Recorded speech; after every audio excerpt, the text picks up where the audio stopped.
앞절에 있는 그 8절 말씀에 보면 그 요셉을 알지 못하는 새 왕조가 애굽을 다스리게 되었다, 통치하게 되었다는 이야기로 이렇게 소개가 되고 있습니다. 그 힉소스라고 하는 그런 왕조가 바로 그 모세가 그리고 요셉이 있었던 그 시대에 그러니까 그 속국된 나라와 관계 속에 상당히 친절한 관계의 어떤 정책을 펴왔던 사람입니다. 그래서 우화적인 정책을 폈던 그런 세력인데 이 셈족 계통이었는데, 근데 이 왕조를 물리치고 그 두트모스라고 하는 그런 왕조가 들어섬으로 인해서 그동안 그 피지배 국가의 친화적 정책을 폈던 이 힉소스의 모든 정책을 다 파괴시키고 오히려 그쪽을 증오하면서 이 셈족 계통의 힉소스 왕조의 도움을 받아서 상당히 좀 편안하게 살았던 그 이스라엘 민족들이 이렇게 상당히 번성하고 그리고 인구도 많이 이렇게 이제 늘어나게 되어가지고 상당히 실력 있는 세력으로 형성이 되어졌습니다.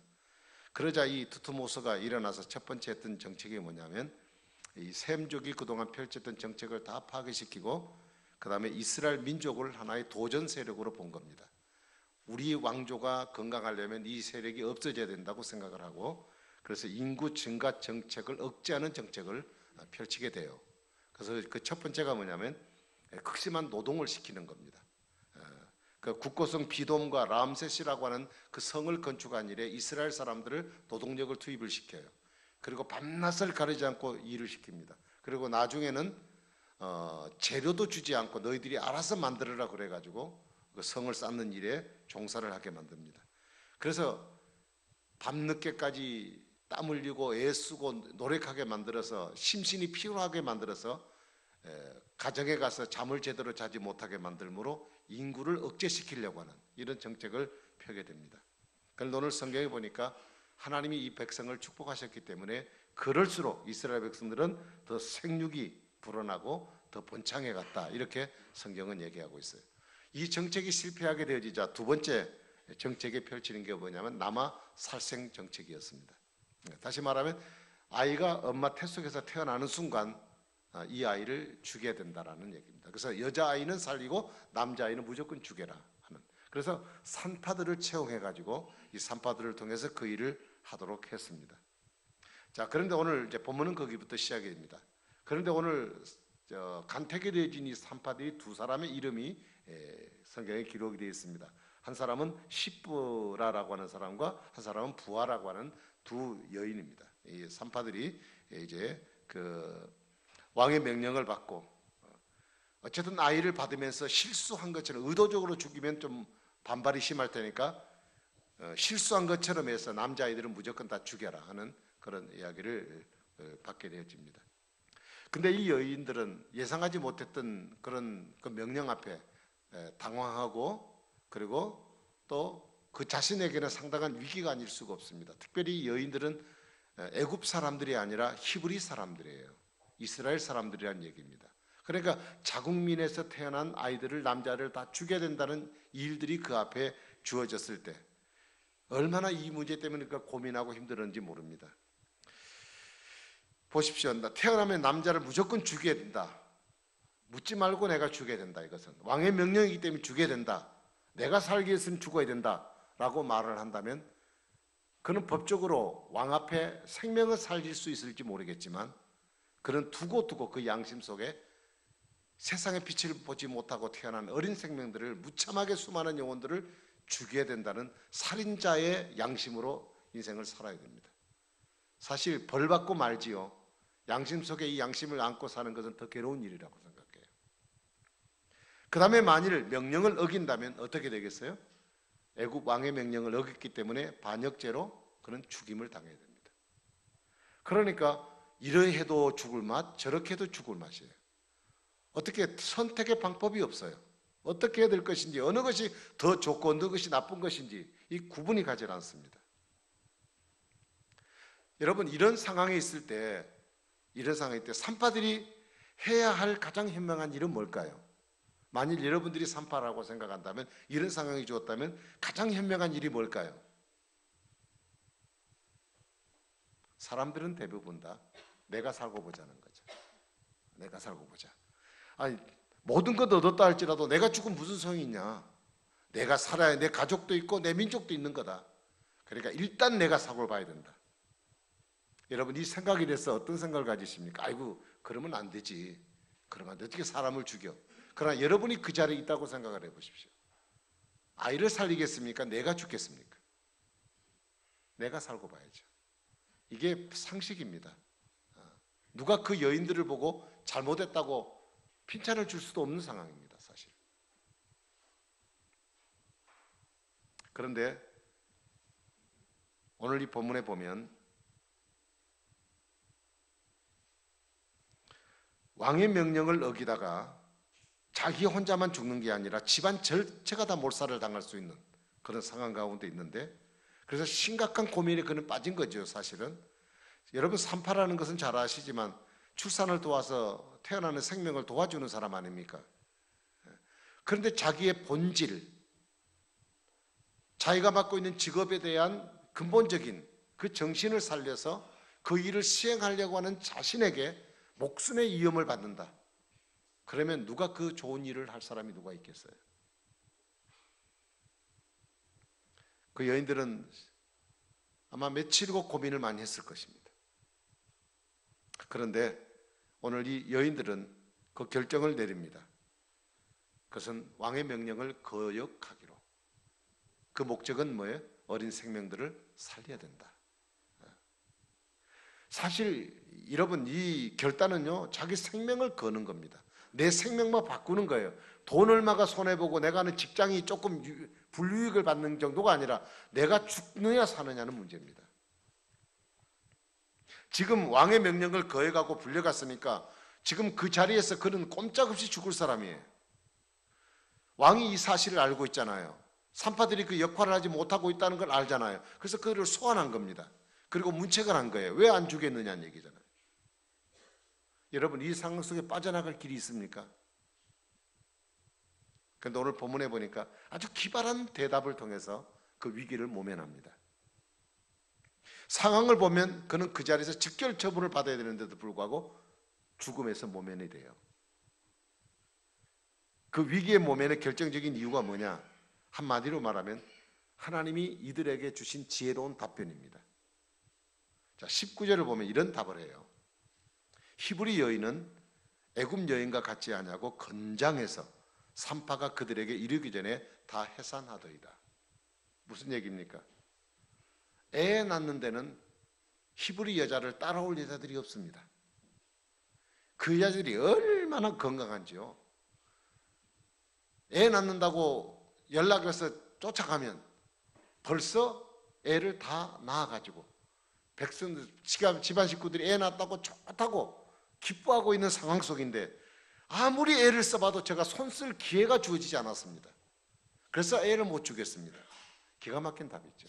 네. 여러분 이 지혜로운 답은 하나님이 그에게 은혜로 주신 답입니다. 근데 그들에게 하나님이 왜 그런 은혜를 주셨느냐? 오늘 성경에 보면 그들이 하나님을 경외했다라고 얘기했어요. 하나님을 경외한다는 말은 하나님을 두려워한다는 얘기죠. 그러니까 자기의 생명을 쥐고 있는 바로 왕보다도 누구를 더 두려워했어요? 하나님을 더 두려워했어요. 자, 하나님을 두려워한 신앙을 가지니까 뭐가 나오느냐? 결국 생명을 기중히 여겨야 되겠다는 중요한 가치를 위해 자기 목숨을 선택합니다.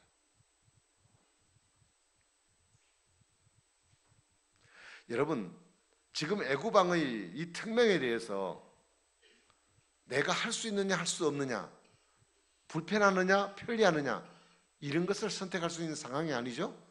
논리에 맞든 법에 맞든 상관할 것 없이 무조건 왕의 명령은 초법적으로 순종하고 무조건 복종해야 됩니다. 자신이 살려면 왕을 얘기를 따를 수밖에 없어요. 비록 그의 본분이 사람의 생명을 살려고 받아내는 사람이라 할지라도 그 현실 속에서 그 본분을 이행해 나가는 일을 감당하려면 생명을 거는 일이 없이는 그 문제를 해결할 수가 없어요.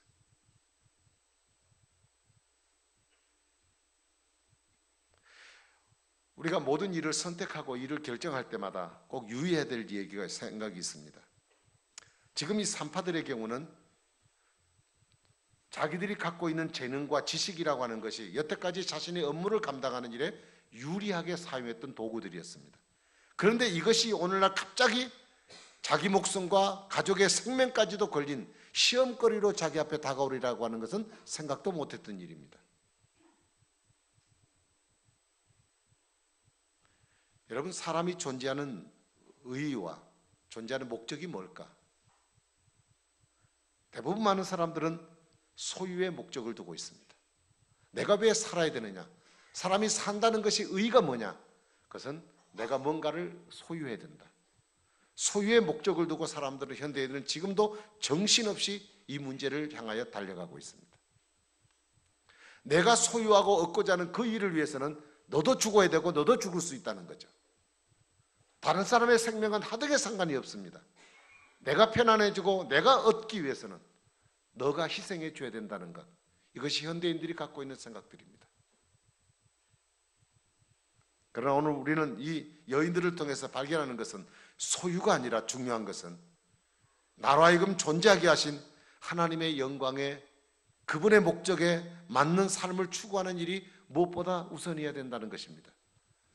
여러분, 우리에게는 근본적인 목적이 확립되지 않고서 뭔가를 소유했다면 그것은 칼이 사용되는 이유를 모르고 목적을 모르고 칼을 마구 휘두르는 어린아이와 같은 것입니다. 히브리 산파들은 자기들의 존재를 자기들을 존재하게 하셨고 또 특별한 재능과 기술을 하게 하신 분이 하나님이신 줄 알았기 때문에 그 하나님의 영광과 그 하나님의 가치를 위해서, 그 하나님을 통해 내게 주신 재능을 통해 나를 통해 이루고자 하는 그 생명 살린 일을 위해서 그들은 목숨을 바쳤다는 얘기죠.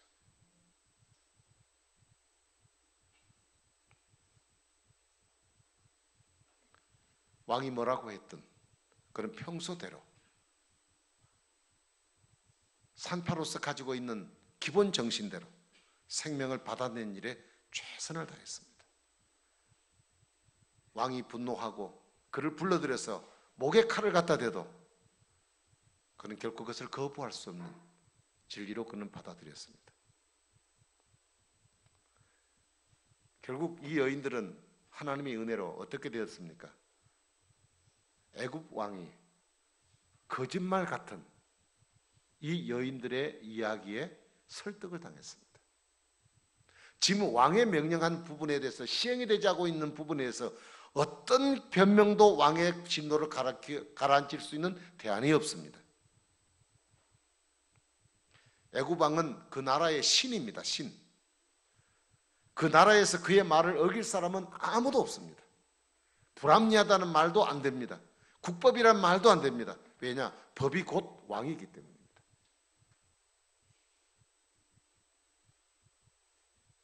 그런데 그 살벌한 상황 가운데 그들을 살리신 것은 바로 하나님의 은혜입니다.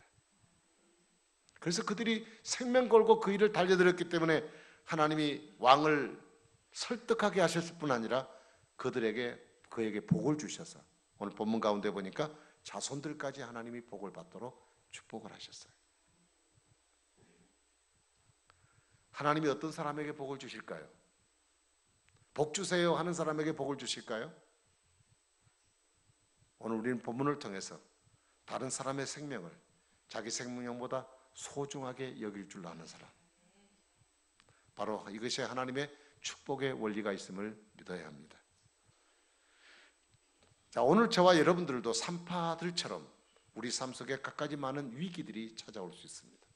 또 우리를 위협하는 세력들이 있을 수 있습니다.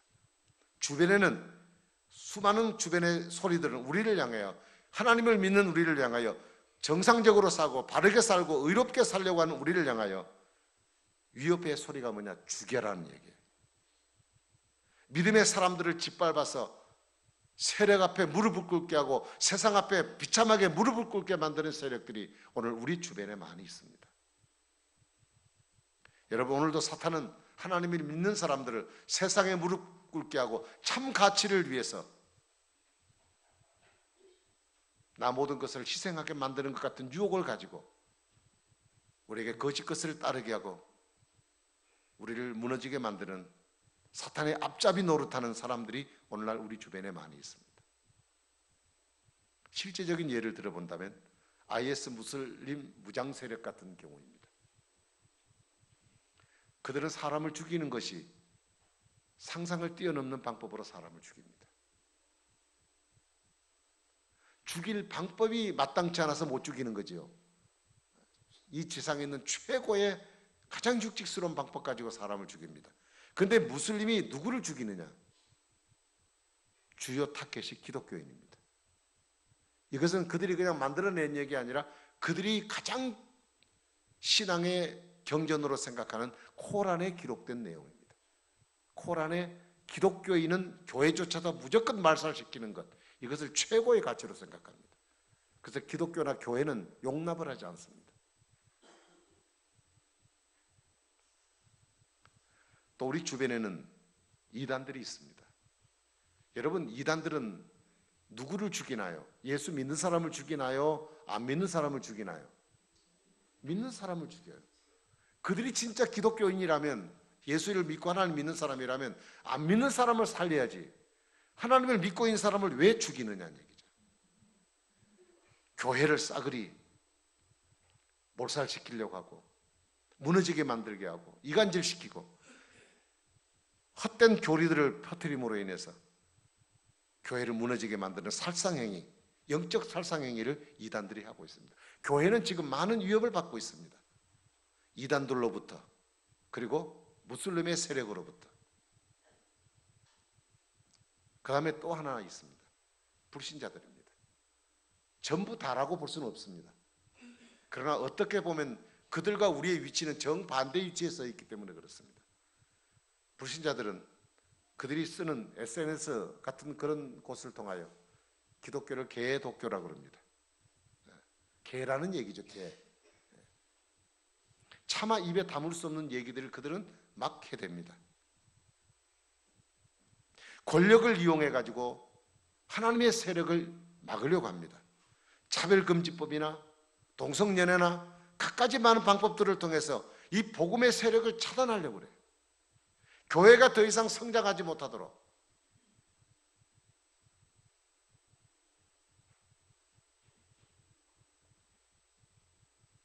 종교자연합회라고 하는 그 종자연이라고 하는 그 단체 자체가 목적이, 시작된 목적이 그렇다 했잖아요.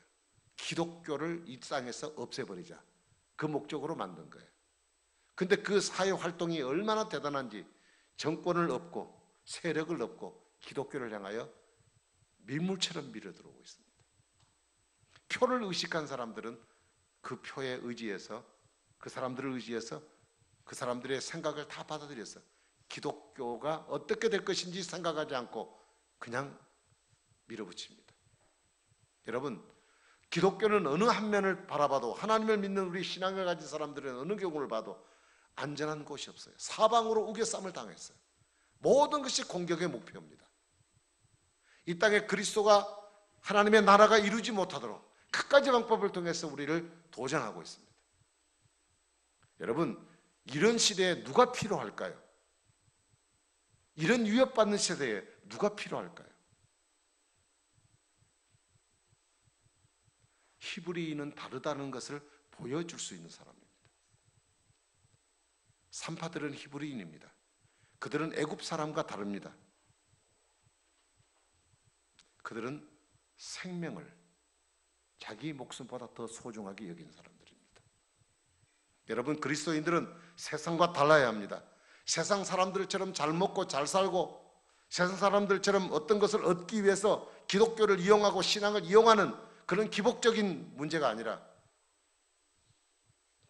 다른 사람의 생명과 영혼을 소중하게 여길 줄 아는 사람. 여러분, 교회가, 기독교인이 세상과 다르다는 차이는 딴 게 없습니다. 교회가 이렇게 많이 모이고 헌금 많이 해서 교회 멋있게 짓고 뭐 좋은 일 많이 하고 이런 일 하고, 여러분 그런 목적으로 하나님이 교회를 세우신 게 아니라 교회는 생명을 살린 일 때문에 교회를 세우셨어요. 그러므로 교회가 세상으로부터 너희가 다르다는 얘기는 뭐냐?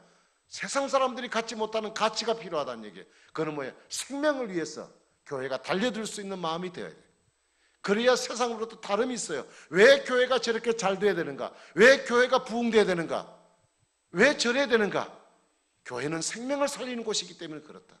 이런 인식이 세상 사람들로부터 비춰지지 않은 한 교회는 계속적으로 어려움을 당할 수밖에 없고 주님의 뜻과 상관없는 결과를 맞게 될 것입니다. 생명을 살린 일은 쉬운 일이 아닙니다. 오늘 산파들처럼 자기 생명과 바꾸는 일이에요. 진리가 내 앞에 주어졌을지라도 하나님의 가치를 위해서 그것을 선택할 수 있고 그것을 향해 달려갈 수 있는 용단이 오늘 우리에게 필요하다는 겁니다. 여러분, IS라는 사람들이 자살 폭탄 테러를 하잖아요. 그 사람들이 어떻게 한 줄 아시잖아요. 허리에다가 폭탄을 딱 둘러매고 옷을 딱 입고 그리고 돌진하는 겁니다. 차를 몰고 가가지고. 나 죽고 네 죽자는 얘기잖아요. 나 하나 죽고 너희들 다 죽으라는 얘기잖아요. 생명 거는 거예요. 생명.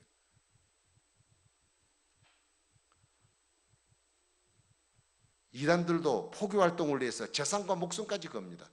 거짓된 것을 위해서도 생명을 거는 거라면 여러분, 다른 사람을 살리고 영혼을 살리는 소중한 일을 위해서 우리가 생명 거는 결단이 우리에게 없어서는 결코 세상과 다르지 않습니다.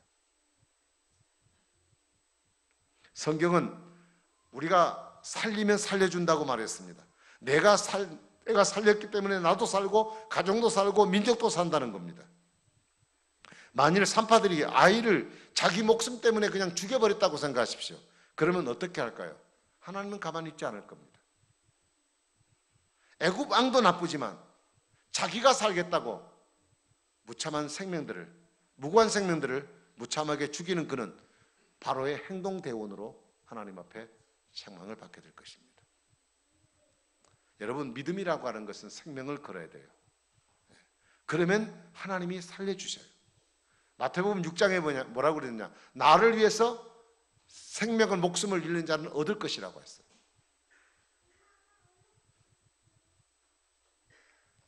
오늘 우리는 하나님을 믿고 그리스도 안에서 구원받은 하나님의 자녀고 교회라는 곳이 거룩한 공동체라는 소리를 듣고 살면서도 우리는 본질과 관계없는 일에 너무 많은 시간을 허비하는 경우는 없는지를 돌아봐야 합니다. 어떤 어려움이 있어도 본분을 다하는 그리스도인이 되어야 합니다. 히브리 산파들처럼 목숨 걸고 다른 사람의 생명을 살리는 것이 우리의 사명임을 알아야 한다는 얘기예요.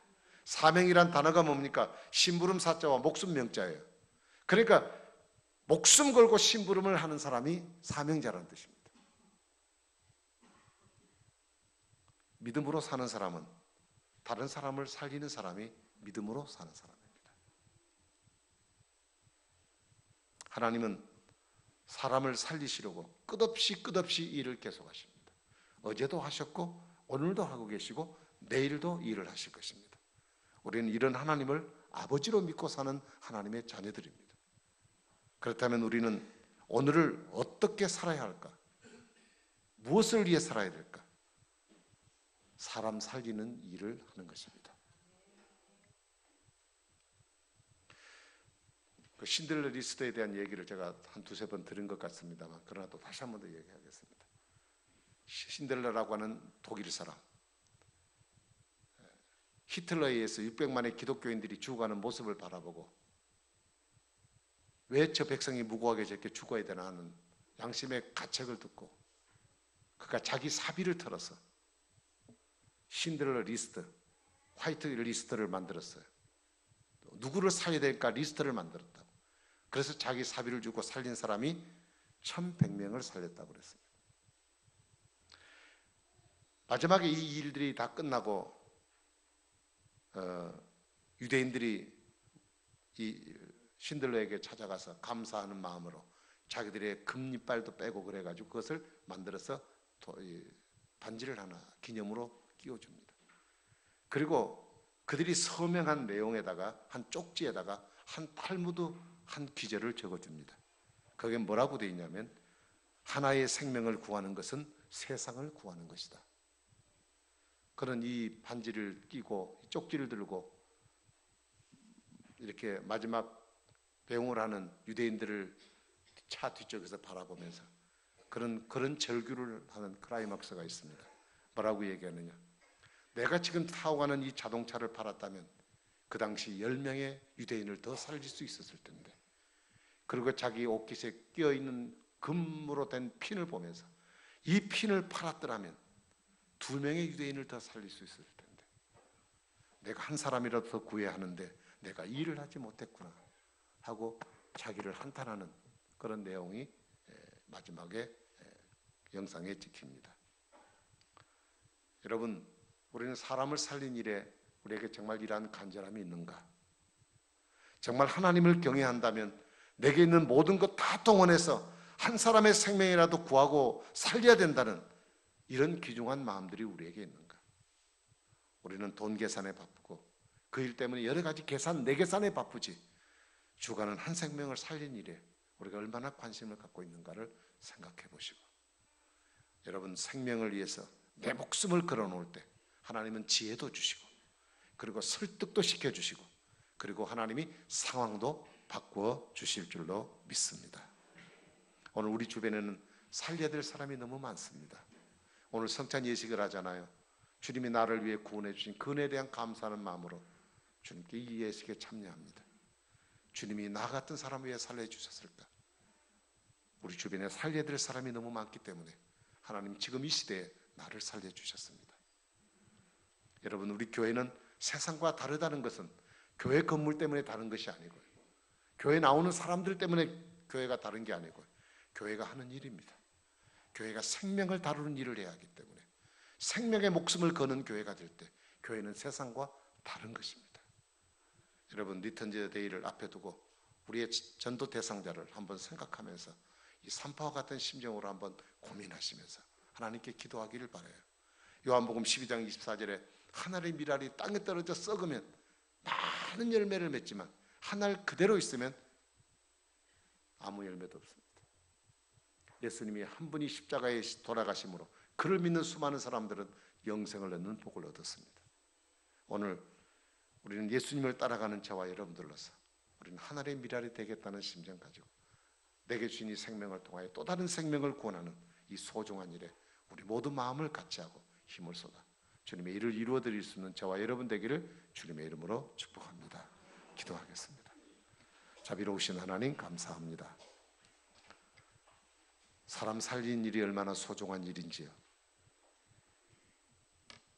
그것이 때로는 내 생명을 걸어야 할, 목숨을 걸어야 할 일도 될 수도 있지만, 그럼에도 내 생명보다 다른 사람의 생명을 더 소중하게 여길 줄 아는 그 속에 하나님의 축복이 있음을 우리가 기억하게 하시고, 오늘 이 산파들 같은 믿음을 가지고 이 땅에 하나님 내게 주신 삶 동안 우리 개인이나 우리 교회가 이 사명을 위해서 더 열심히 최선을 다하여 하나님 뜻 위에 달려가는 우리 모두가 되게 하여 주시옵소서. 예수님 이름으로 간절히 기도하옵나이다. 아멘. 우리 찬송 드리겠습니다.